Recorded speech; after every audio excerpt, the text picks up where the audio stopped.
नमस्कार मेरे प्यारे बच्चों, हिंदी की कक्षा में स्वागत है। आज हम अपने पिछले कक्षा को आगे बढ़ाते हैं। आज पुनः हम पढ़ेंगे पाठ 9 कारक। पाठ 9 कारक। पिछले कक्षा में हमने कारक की परिभाषा, कारक चिन्ह और कारक के 4 भाग, 4 भेद हमने पढ़े थे, जिसमें कर्ता कारक, कर्म कारक, कर्ण कारक और संप्रदान कारक हमने पढ़ा था। आज हम पढ़ेंगे अपादान कारक, संबंध कारक, अधिकरण कारक और संबोधन कारक। मेरे प्यारे बच्चों, इस कक्षा को आगे बढ़ाने से पहले हम, जैसा कि हर बार आपसे निवेदन करते आए हैं कि बच्चों, आपकी उपस्थिति आपके इसी वीडियो से ही लगती है। अर्थात जब आप वीडियो देखते हैं उसी समय कमेंट बॉक्स में अपना नाम, अपनी कक्षा और अपना वर्ग लिख करके भेजें। नेम, क्लास एंड सेक्शन लिख कर भेज देंगे, जिससे हम आपकी उपस्थिति दर्ज करते हैं। उसी से आपकी उपस्थिति और अनुपस्थिति दर्ज की जाती है। बच्चों, वीडियो जितना देखना आपके लिए महत्वपूर्ण है, उतना ही आपकी उपस्थिति और अनुपस्थिति दर्ज करना।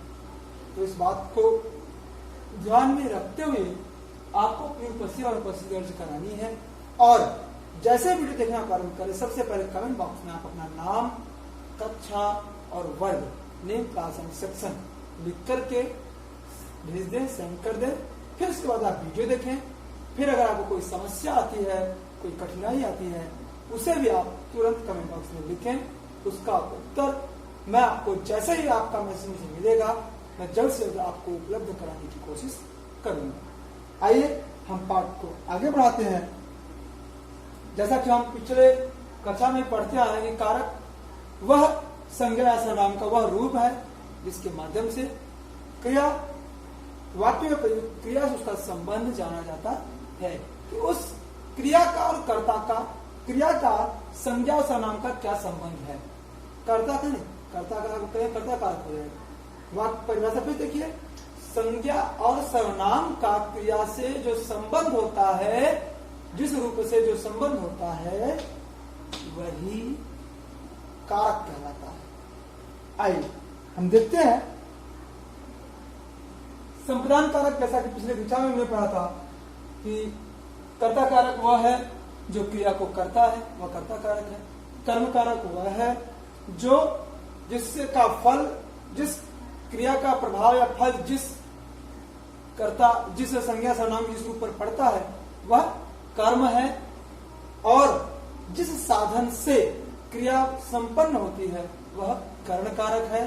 कर्ता जिसके लिए कार्य करता है या जिसके द्वारा कार्य या जिसको कुछ देता है, वह आपका संप्रदान कारक है।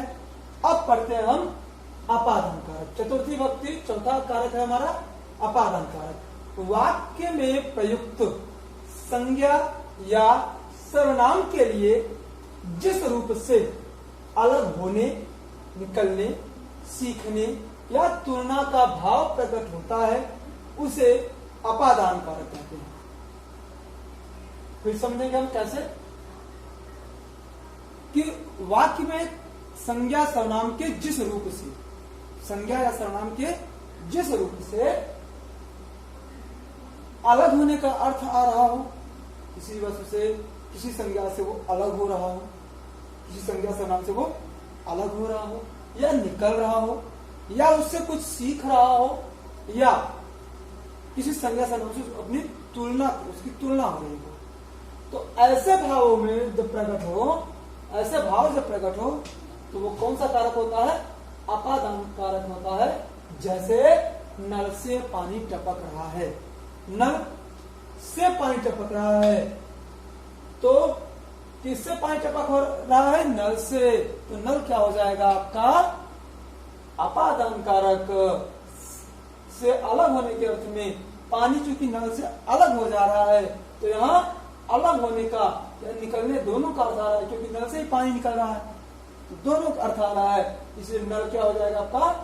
अपादान कारक। पानी क्या हो जाएगा? कौन टपक रहा है? कर्ता हो जाएगा। टपक रहा है आपका कर्म हो जाएगा, टपक रहा है आपका ये क्रिया हो जाएगा। टपक रहा है क्योंकि रहा तो सहायक क्रिया हो जाएगी, तो आपका टपक रहा जो है वो क्रिया हो जाएगा। तो नल आपका अपादान कारक, पानी कर्ता कारक, टपक रहा है क्रिया। और अगर उदाहरण हम देखना चाहें तो और उदाहरण है जैसे कि मैंने संगीत अपनी माँ से सीखा। मैंने संगीत अपनी माँ से सीखा। किसने संगीत किससे सीखा? माँ से सीखा। तो माँ से सीखना, यहाँ पे अगर सीखने या तुलना करने की बात आए, अर्थात माँ से सीख रहा है कौन? मैं, अर्थात कर्ता मैंने हुआ। और किसने सीखा? किससे सीखा और किसने सीखा? मैंने सीखा। कर्ता किससे सीखा? माँ से सीखा। तो माँ आपकी हो गई अपादान कारक। क्या सीखा? संगीत सीखा। संगीत क्या हो गया आपका? कर्म कारक। और सीखा क्या हो गया? क्रिया। फिर से अगर आप समझना चाहें तो आप ऐसे कर सकते हैं कि यहां पे आप देखते हैं हम, मैंने संगीत अपनी माँ से सीखा। अब देखेंगे यहां पे हम, मैंने क्या हो गया आपका? कर्ता हो गया। संगीत सीखा। क्या सीखा हमने पहले बताया था, अगर क्या लगाने पर, क्रिया के साथ अगर क्या लगाने पर जो उत्तर आए वो अपना कर्म हो जाएगा। तो क्या सीखा? संगीत। तो ये आपका कर्ता, ये आपका कर्म। और अपनी माँ, किससे सीखा? अपनी माँ से। तो क्योंकि माँ से सीखा जा रहा है तो माँ हो गया आपका क्या? हाँ, आप सही समझ रहे हैं, अपादान कारक।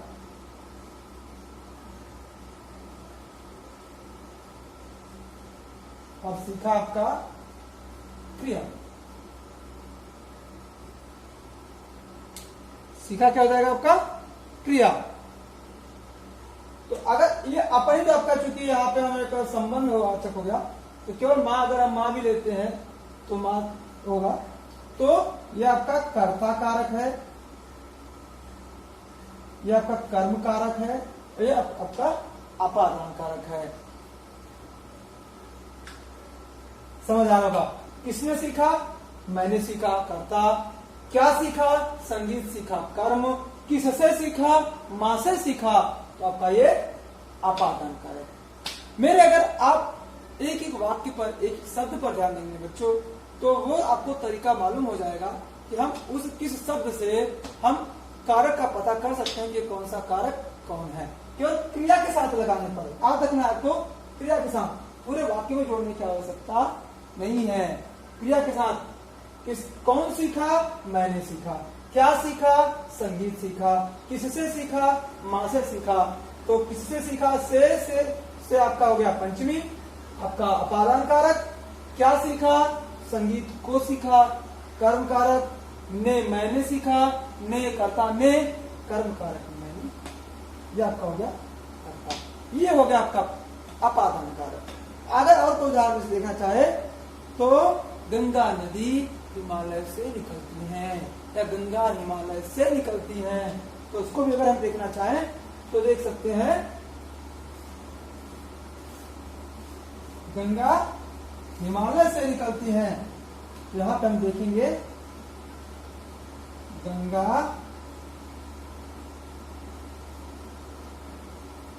हिमालय से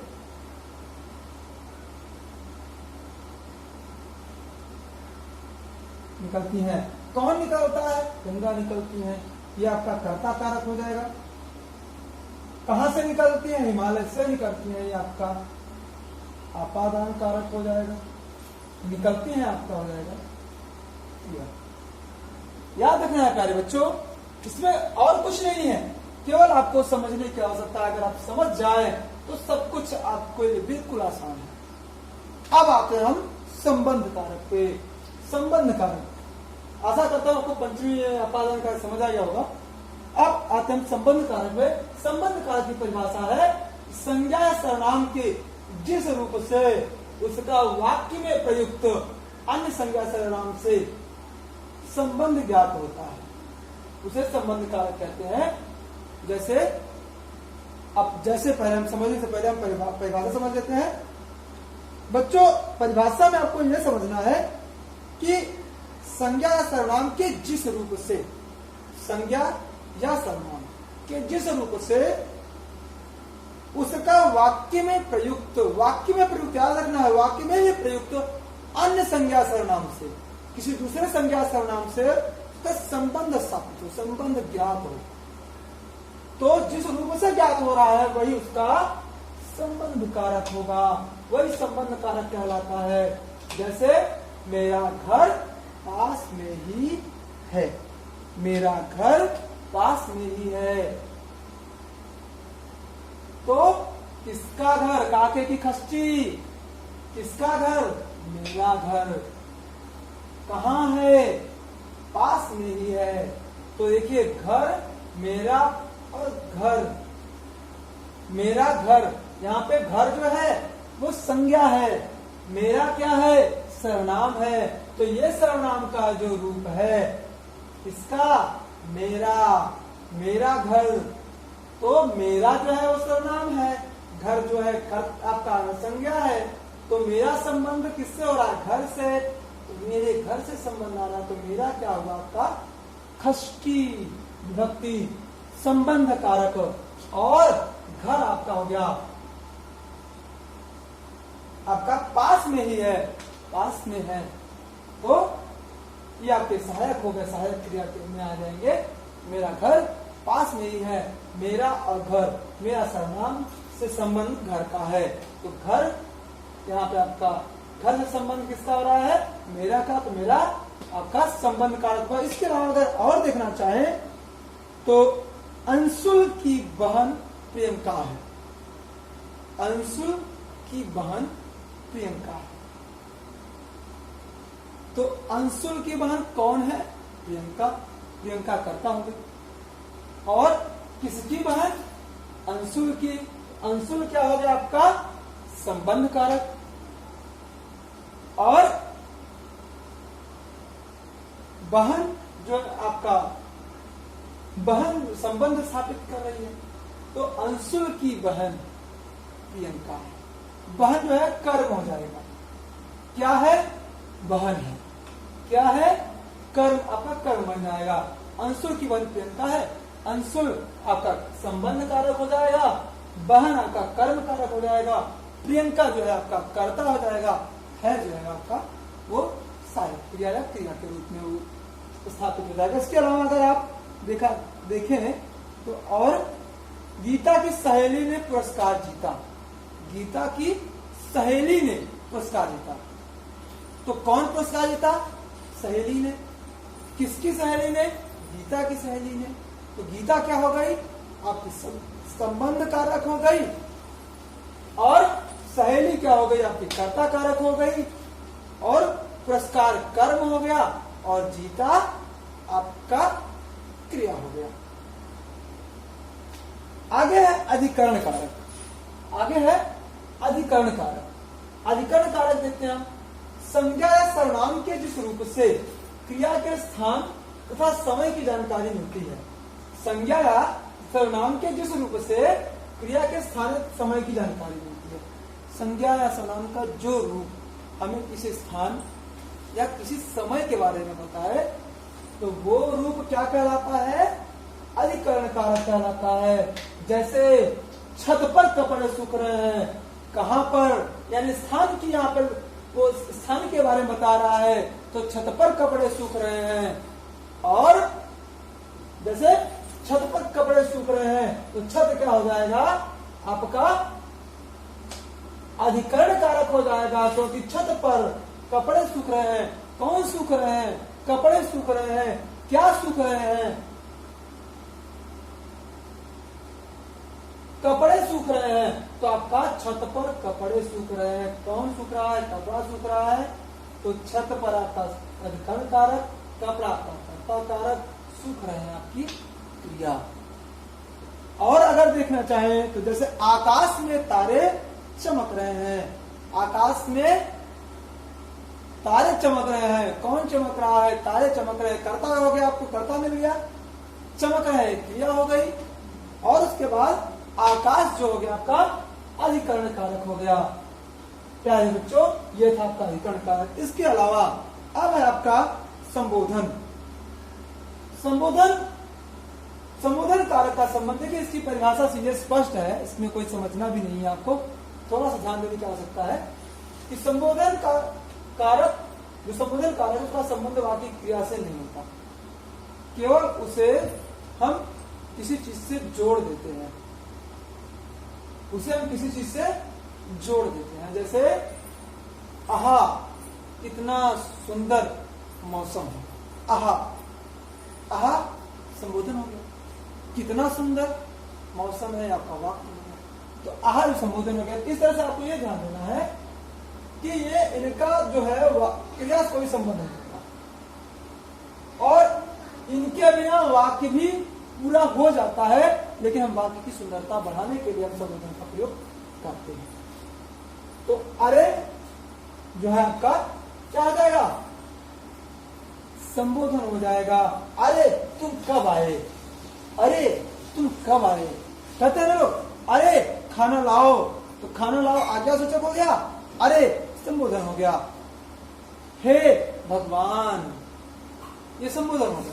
अब उसके आगे हम अगर जो कुछ कहें, हे भगवान कितनी गर्मी है, हे भगवान कितनी बरसात हो रही है, हे भगवान कितना अच्छा मौसम है, तो हे भगवान क्या हुआ?